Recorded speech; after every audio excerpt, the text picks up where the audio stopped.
आज यहां समझने वाली बात यह है कि सोनिया गांधी मूल रूप से जिस देश से आती हैं, आप भी जानते होंगे किस देश से आती हैं। सोनिया गांधी मूल रूप से इटली में की निवासी थी, इटली में पैदा हुई और उनका जो मूल देश है वो इटली है। अब इटली की ही प्रधानमंत्री अभी पिछले हफ्ते भारत आई थी और भारत आकर इटली की प्रधानमंत्री नरेंद्र मोदी की तारीफ कर रही हैं।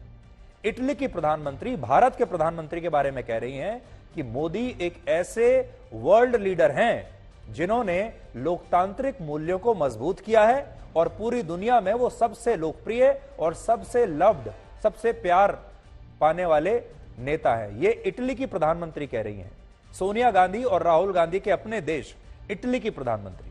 लेकिन दूसरी तरफ सोनिया गांधी और राहुल गांधी ये कहते हैं कि प्रधानमंत्री मोदी ने भारत के लोकतंत्र की हत्या कर दी। अब ये विरोधाभास देखिए, जो यहां रह रहे हैं इटली के लोग वो कह रहे हैं कि लोकतंत्र की हत्या हो गई और इटली की जो प्रधानमंत्री आ रही हैं वो कह रही हैं कि भारत का लोकतंत्र इतना विशाल है, इतना बड़ा है और यहां के जो नेता हैं वो इतने लोकप्रिय हैं। आज हमारा राहुल गांधी से सवाल है कि अगर आज भारत का लोकतंत्र मर रहा है तो फिर ये जीवित कैसे होगा? क्या कांग्रेस पार्टी के सत्ता में आने से भारत का लोकतंत्र जीवित हो जाएगा? और क्या राहुल गांधी के प्रधानमंत्री बन जाने से भारत का लोकतंत्र एक बार फिर से जीवित हो जाएगा?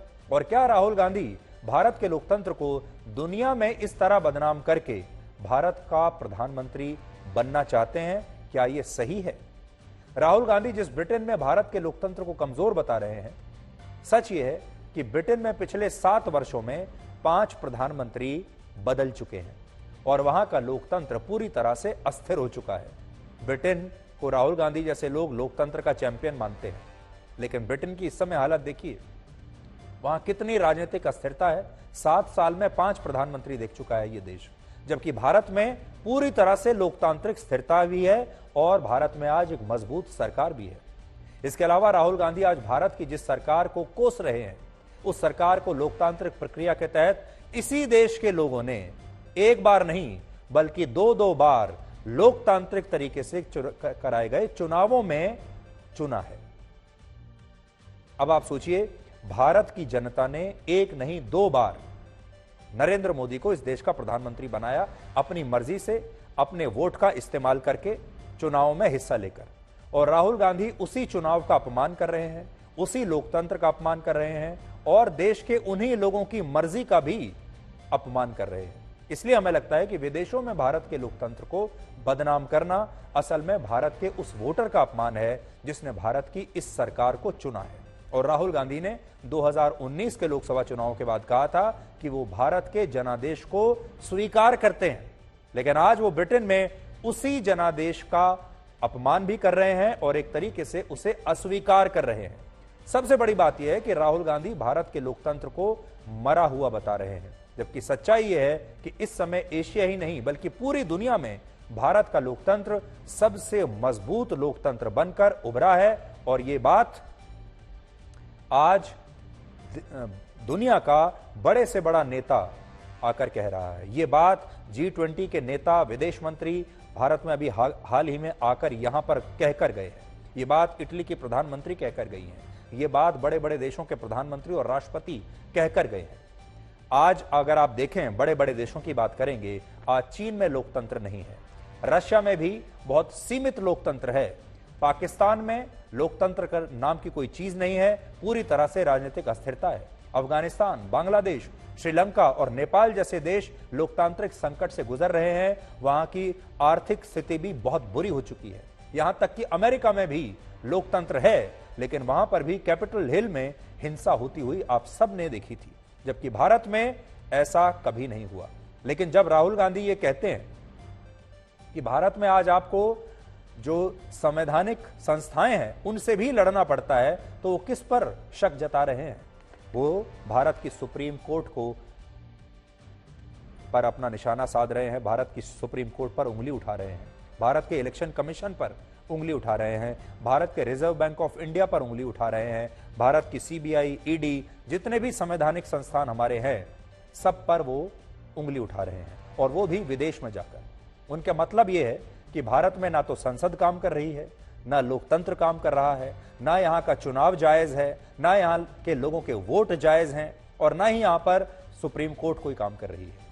अब आपको राहुल गांधी के भाषण का वो अंश सुनाते हैं जिसमें उनसे लंदन में रहने वाले एक भारतीय पत्रकार ने कहा कि जब उनकी दादी इंदिरा गांधी एक बार लंदन आई थी और उन्होंने ये सवाल पूछा कि भारत में मोरारजी देसाई की सरकार ने जब उन्हें जेल भेजा तो क्या ये कार्रवाई राजनीतिक थी, तो इस पर इंदिरा गांधी ने तब ये कहा था कि वो ब्रिटेन में यानी विदेश में जाकर ऐसा कुछ नहीं कहेंगी जो भारत के खिलाफ हो। लेकिन आज राहुल गांधी हर वो बात कह रहे हैं विदेशी भूमि पर जो भारत के खिलाफ है। तो एक पत्रकार ने उन्हें एक नसीहत देने की कोशिश की आज, वो सुनिए। Mrs. Gandhi, your grandmother, was like an elder sister to me. She helped me a great deal and she was a wonderful woman. When she came here in a press conference in London, after being imprisoned by Morarji Desai, a journalist asked her, "What is your experience of prison in India?" And she said, "I don't want to talk anything bad about India in this conference. Now you are being constantly attacked in the Indian media for your Cambridge lecture.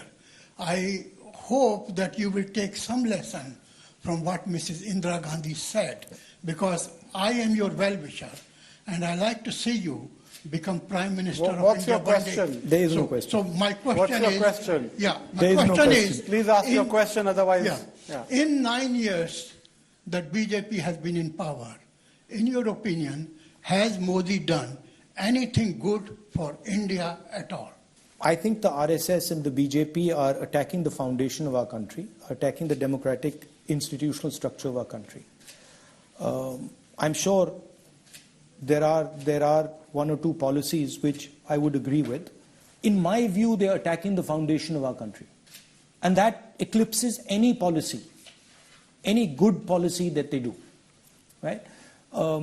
So this is so fundamental that to ask me to comment on a good policy or a bad, one policy that is good and another one that's slightly more effective, it sort of misses the point.